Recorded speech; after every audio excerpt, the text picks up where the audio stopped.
This is the one I use all the time for hunting. It's about 12 years old.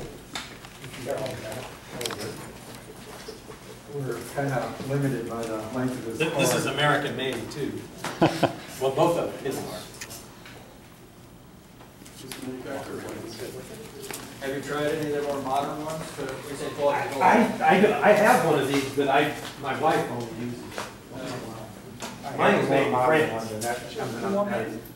Put me to work if you need me to. What's the Lincoln model? That's a White's MXT, but one of the other companies, Garrett, bought White. Can you over here, please? Okay. I'm going to take that other one around. Well, we'll do that next. If you can hold it. That's in there? Well, hold the camera. Oh. So they'll be at the front end.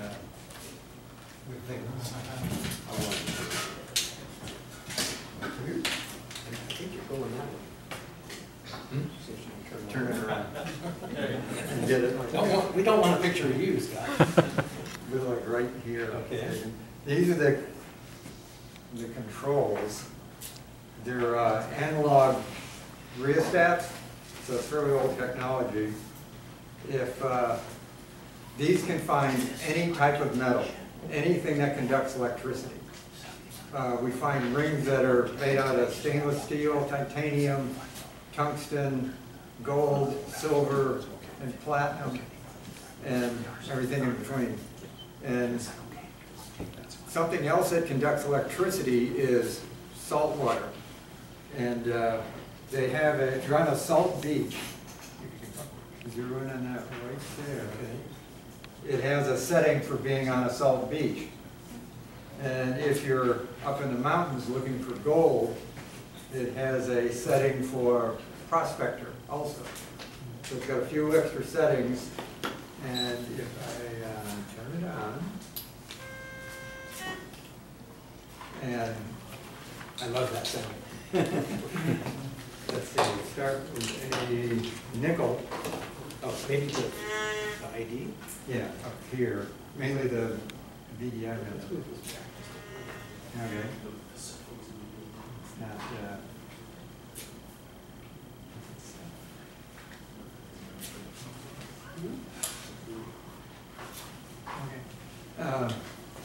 can you see that? Can you? That's the hardest thing to explain. It's a VDI number. There's a nickel in here. You'd say bullion? Button. Huron, Prospect, Huron. There's 5 cents, and the VDI number is the 20. So then if I go to a dime, the VDI number changes to about an 80. And that's how you know you're over a dime. Wow. Is it a clad dime or a silver dime? It's a clad dime. This is a quarter. Yeah. The tone, it's a two-tone machine. And the dime and the quarter are made out of the same metals, same alloy. So the only difference is mass. The quarter is bigger than the dime. And that's how the VDI number works. It makes a guess at what it is, what metal it is, because the most, see if I can find it, the most biggest nuisance for a metal detector is the tab off of the pull tab off of a soda can, because the parts are full of them, and it comes up just like a gold ring. So the theory is you have to dig up 1,000 pull tabs to find a gold ring. And but it's basically, it'll find just about anything. The magnetic field is like a little rugby ball above and below. So the deeper you go, the smaller your magnetic field goes. So if you get something about 10 inches down, the magnetic field's only about that big. So if you're just sweeping, they call it brushing in Britain, but if you're sweeping the field, you've only got this much down there, but you've got this much up here. So you're leaving little gaps, little wedges on all your sweeps. Unless you do it really, really slow. How close to the surface does it have to be to detect the metal? Up in the other corner, it'll give you a depth. Uh-huh. Oh, down here. Yeah.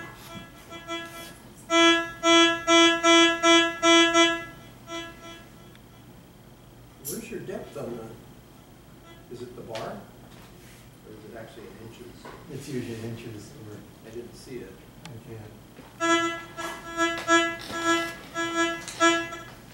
oh, you gotta pull this little trigger. Oh.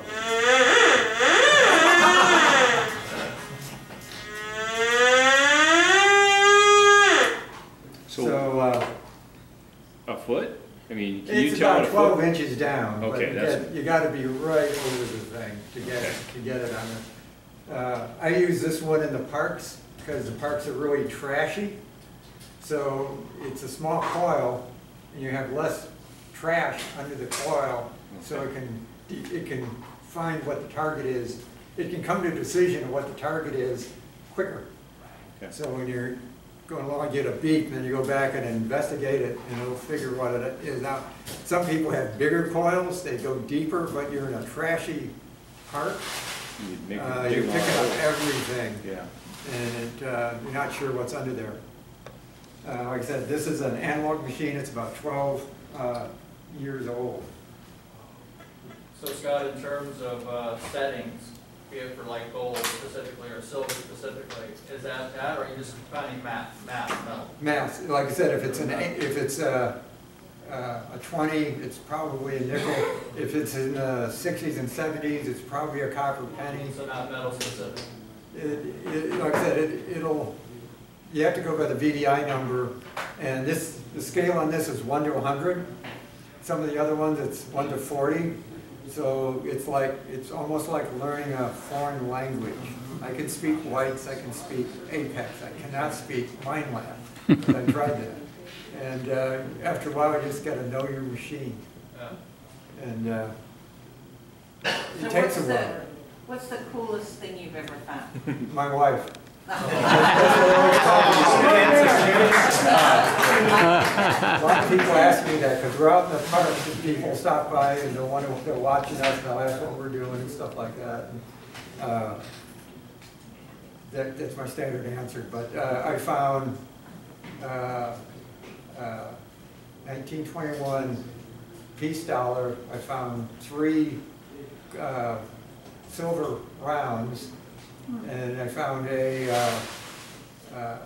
1848 large cent at a girls' college in Canada. Huh. It was a U.S. coin, and my wife recently found a 1827 2 real Mexican coin at the boat ramp near the H Street Bridge. And it was about 2 inches back.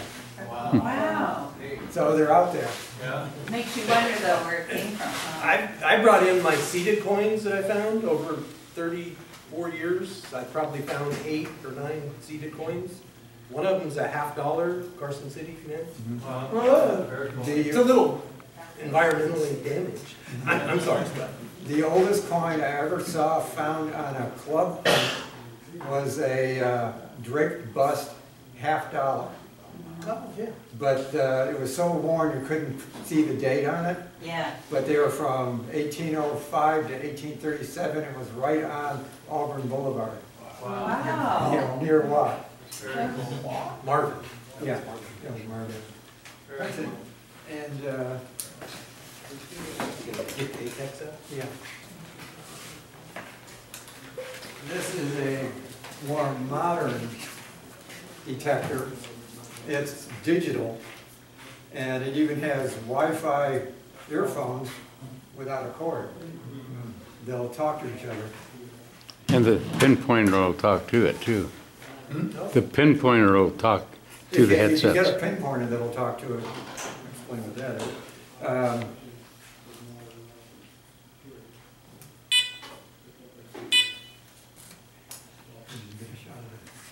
Screen, Yeah, can you see that? there's glare. Is that bright enough? Yeah. Too much glare. We're not photographers. Yeah, you're winging it. But this one, I use this during planted hunts, competitive hunts, because the whites gets interference from a lot of other detectors. This one has 5 different channels on it. If I'm getting an interference from the detectors, I can actually just go to a different channel, and it has different settings on which Top button. Here you go. sensitivity, volume, frequencies, and channels. And you can adjust it around to various coins, various settings, and different volumes, and different sensitivities. But like I said, if you go up in the sensitivities, then you'll start picking up all kinds of, you know, candy wrappers and stuff like that. This can, like, this thing will find very minute pieces of metal. And if you, sometimes my next part is like how to get the metal in your hand, out of the hole and in your hand. But these can be, like I said, they're very sensitive if you turn them, sensitivities all the way up. What brand is that? This is a Garrett Apex. I'll have them both on display over there in the corner afterwards. This one's about 2 years old. And I use it in the, like I said, in the competitions because of the interference. The head is bigger. And like the planted hunts is a Easter egg hunt for grown-ups. Because as soon as the guy blows the horn to start the hunt, you're swimming with the sharks. And On those hunts, are there certain things you're supposed to find? whatever they put out. Have they been planted there? Yeah, or- they've all been planted hunts. They're usually clad coins and tokens, which are sometimes painted pennies and stuff like that. Yeah, Those are for various prizes. Sometimes they're giving away other detectors and stuff like that. We just had a planted hunt. It was free for members. The top prize was a silver cougar rat. wow. And then, like to turn it off. Oops. And it's off. Okay. This is my kit. Do you still want that? Yeah, you're okay. We can turn that off now. This is a pinpointer. It's also called a carrot for obvious reasons. But it helps a lot when you're down in the hole to try and find out where the coin is. Because sometimes you're harder to get out of the hole than you think they would be. It can find any type of metal. And it's got a range of about 3 to 4 inches. And there are various settings on it where you can desensitize it in the hole, and you can tell where it is in the hole. Because a lot of times you put it down in the hole, and it's actually on the wall of the hole, and you can't tell where it is, because it's beeping me. You think, oh, I'll just go deeper and deeper, but it's still going higher and higher on the side of the hole. So this is very useful to actually find it in the hole. If it's near the surface, like 0 to 3 inches or so, I just use a screwdriver and poke around and try and tap on it. And then a lot of times I can just cut it out or actually bring it out. Planted hunts, everything is like, it'll be under a leaf or just slightly under the dirt. So on a planted hunt, this is all you would need to dig with. If it's deeper, I have one of these and you can get under things and pry it up. But if it's like 5 or 8 inches down, I have one of these. And you end up digging a fairly big plug. No, not that big, a plug about that big. And there's an entire protocol on how to dig the plug and get it, clean it up and put it back. If you do it right, nobody would know you were ever there. Because one of the big issues they have is all these people that say, you can't do that here, you know, you're killing the grass, you're doing this. And Walmart was selling, they were bounty hunters, it was a $90 metal detector, all it did was beep when you got went over something. But people were coming out with shovels and picks, mainly kids. They just got one and they have a pickaxe and they're digging up the parks, and we were catching all the flack for it, even though we were the people filling their holes in and stuff like that. So there's a fairly, you know, there's videos on it. If you come to some of the hunts, the people will show you how to dig and actually hide the holes and stuff like that. And that's a big issue right now because some of the cities and other places are passing regulations where you cannot metal detect in the city and stuff like that because people have damaged the parks that don't know how to hide the hole really, really well. This also helps if anybody's giving you any flack. Park officials. And which people have, but usually we can explain because we collect pull tabs and give them to Ronald McDonald House. And because they're the place, if you have somebody in the hospital, you can stay at the Ronald McDonald House for free. And we collect all of our pull tabs and give them to Ronald McDonald House. I also recycle scrap metal for Habitat for Humanity. So I take all the junk that people find and kind of sort it and recycle that. The money goes to Habitat. And we actually did a collection of all the junk we had. We picked up like about 40 pounds of stuff out of the park in a month. And we were able to get about $12 for the actual pieces of pipe, doorknobs, you know, brass, copper, wire, aluminum, just from 1 month of digging up trash in the parks. And that went to Habitat. And we also have if you or anyone you know loses a ring or something like that outside, we can't find it in your house because of the nails, but if it's out in the park somewhere, we'll come and look for it for free. This makes up for all the holes we did. And we found people's rings on about, I've been on a couple hunts, about half the time we can find it. We've been, you know, found crucifixes, we found rings in the guy's backyard he's been looking for 2 years. We found it in about 5 minutes with the detectors and stuff like that. We were hunting, John and I were hunting a park once, and this guy, he had a shaved head, he had tattoos all over his face. He had lost a grill, which is the gold insert you put over your teeth. And he took us to another park where he lost it. We found that in about 2 minutes, and he just flipped us a $100 bill for finding it. So that's a lot of it. And we've also found, going to the play structures in parks, we found, we removed glass, knives, live bullets. On a couple occasions, I removed a used condom with a very long stick, and anything that looks dangerous in the school. But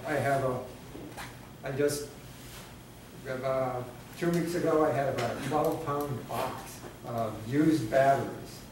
About a third of them came from the club, their detectors and stuff like that, but 2/3 of them are ones we found in parks. And those are technically toxic material, And we also had a box of butane lighters. And I have jars of dog tags, video game tokens, people's keys, about anything you can imagine. We found, like we said, go look at this stuff in the corner over there. And because we find, it's amazing what people lose. Earrings, glasses, coins, that's what we're looking for. But anything metal, we'll end up finding. So, Cool, and is there a club for people like you? yes, Oh, tell us about that. it's the Sacramento Valley Detector Buffs, SVDB, just like the pen. And we meet the first Thursday of every month. We used to meet in the same room at the county building on, Utility. Yeah, off of, you met on Wednesdays, you met on Thursdays. do, yeah. And every weekend, we're usually out in a park someplace. There's some club cards over there. You can go on the websites. It'll tell you where we meet. Like this Saturday, we're meeting at a McDonald's on Kelvine and Highway 99. 99. 99 in Kelvine. We go there. We leave pretty abruptly at 9 on our summer schedule. But you can show up, 15 minutes. Some people go there for breakfast and stuff like that. And we decide what park to go through. Because a lot of people say, they'll suggest a park and somebody say, no, I was just there, found everything. And, but then we'll go to the park and we'll hunt, and, as a group. Sometimes people think we're a militia unit when they all show up at once. But, that's how, and like we also hunt on like every Sunday and some of the Saturdays. But it's like in 4 different locations. If you want to, and if you're interested in detecting, it would be good to come to some of the hunts, just see how people do, what equipment they have, and actually how they dig holes. Because a lot of people have different procedures or preferences on how they hunt and how they dig. And If you wanted to start, what would a beginner's outlay be for a detector setup, so that they would have something useful? it depends how much money you have. Right. $80 at Walmart. Yeah, but the Walmart one might not quite make you happy. But something that would make you happy for a while would cost you what? At the club, some people were selling ones. Oh, sure. You occasionally see them on Craigslist and places like that. They range from about, if you've got a brand new one out of the box, sometimes you can get ones from about 500 all up to the way to about 2,000 if you really want the top of the line ones. Okay. And but like I said, if you just want to educate yourself on what's on the market, how much it costs, stuff like that, there's a company called Kelly Co. K-E-L-L-Y company, that the hat over there is the Kelly Co. hat. You could go on there and there's like thousands of, shovels, diggers, detectors, everything you can think of just to get an idea of what's out there, what's available. Cool. And like I said, we do planet hunts, other metal detecting clubs, they're all over the place. They do planet hunts. My wife and I were actually thinking at one time, we sell the house, get a Winnebago, tour the country and do all the planet hunts, all the Scottish games, all the clip shows, and never come back. Right. That's cool. Good, we have time for a couple of quick questions.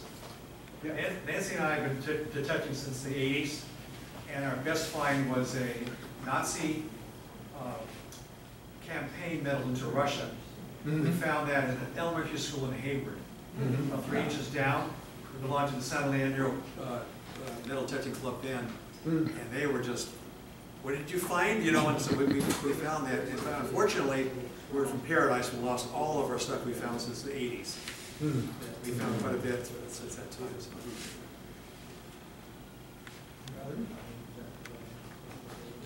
So you talked a lot about metal detecting. Do you have prospectors in your group? We have prospectors. There's a metal detecting group in Auburn, and that's about all they do is prospecting. They go out and they look for the little, tiny little pieces of gold in the crevices and stuff like that. Because a piece of gold will actually work its way into a crevice for thermal expansion and contraction. If it's in the sun and gets hot, you know, it'll actually work its way down into the crevice sometimes. And there's a lot of people that go out with the metal detectors and they look for nuggets and stuff like that. What about, do they ever go to like where the little rivers are and streams and do it? You can do that, yeah. And, but a lot of times, a detector, it can find a lump of gold, but it cannot find like a little pile of gold dust unless they're electrically touching. You know, so you know the current can run through the whole pile. So if you got gold dust, the detector probably couldn't find it unless you know you somehow got it all together or something like that. And we have a video. It's about 8 minutes long if you've got time. Okay, run it quick and then we'll have a break. Okay. We got invited to the Sacramento Valley Coin Club. And this is one of their meetings. And here's some of the displays they have out. Here's one of the vendors that has coins available.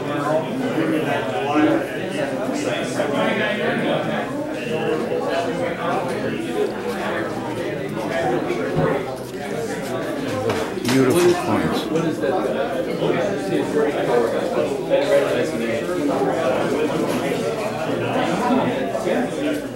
How are you? Good, how are you doing? All right, thank you.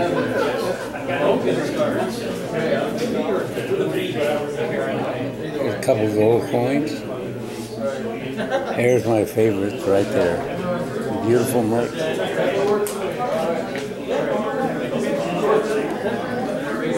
So if you guys come to the meeting, you can actually buy these.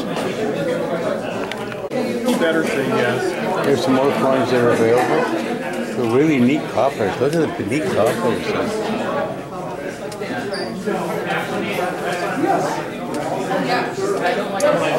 So if you guys come to the club meeting, you actually will be able to buy all these coins. And they have to do scuba dive to find out why they can't get their magnet back. You know,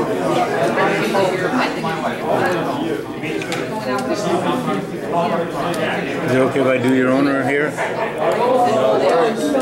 You can find us there. Good.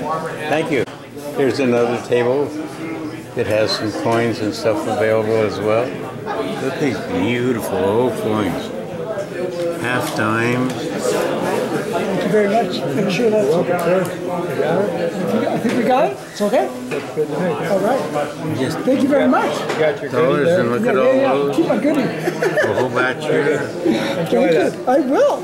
Yeah, it was a little unfortunate, but I mean, I was real happy with the coin. It's a very nice looking coin. And the positive part of it, if it had to have a problem, at least they're just not very obvious. They're very extreme.